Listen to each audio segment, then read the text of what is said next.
Sa harap ng nalalapit na Semana Santa, ilan sa ating mga kababayan ang dumidiskarte para makatipid sa planong bakasyon ngayong mataas ang presyo ng petrolyo.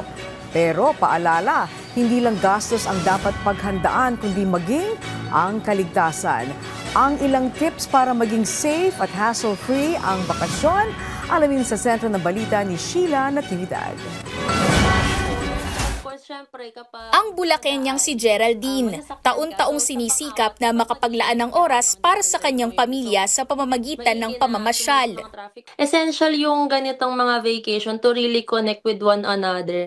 Given na nasa iba't iba kaming phases ng mga buhay namin, it's important to have some moments to have those kind of bonding. Dahil sa pagtaas ng presyo ng gasolina at iba pang gastusin na dulot ng tensyon sa gitnang silangan, mas pinili na rin ni Geraldine na magbakasyon sa Bataan, na kalapit probinsya nila. Katwiran niya. Mataas yung overhead expenses kapag pinupush through yung mga ganong travel ng malalaking pamilya. So, to compensate for that kind of expense, lilipat na lang kayo ng mas malapit na location para kahit hindi na kayo within your hometown, nakalabas pa rin kayo together.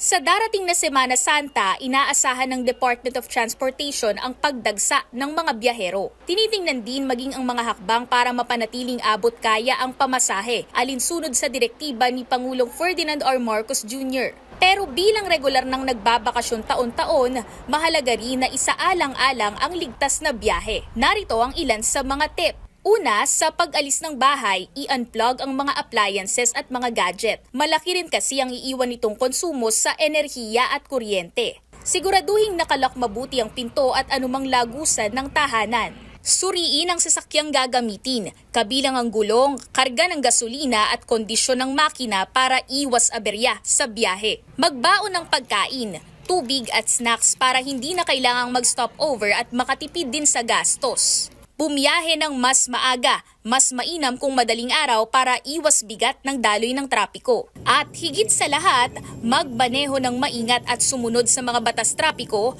para makaiwas sa aksidente. Habang nakaantabay ang pamahalaan sa kaligtasan ng publiko, nasa mga biyahero pa rin ang susi sa ligtas at matipid na biyahe. Kaya magplano, maghanda, magtipid sa enerhiya at sumunod sa batas trapiko ngayong Semana Santa. Sheila Natividad para sa Pambansang TV sa Bagong Pilipinas.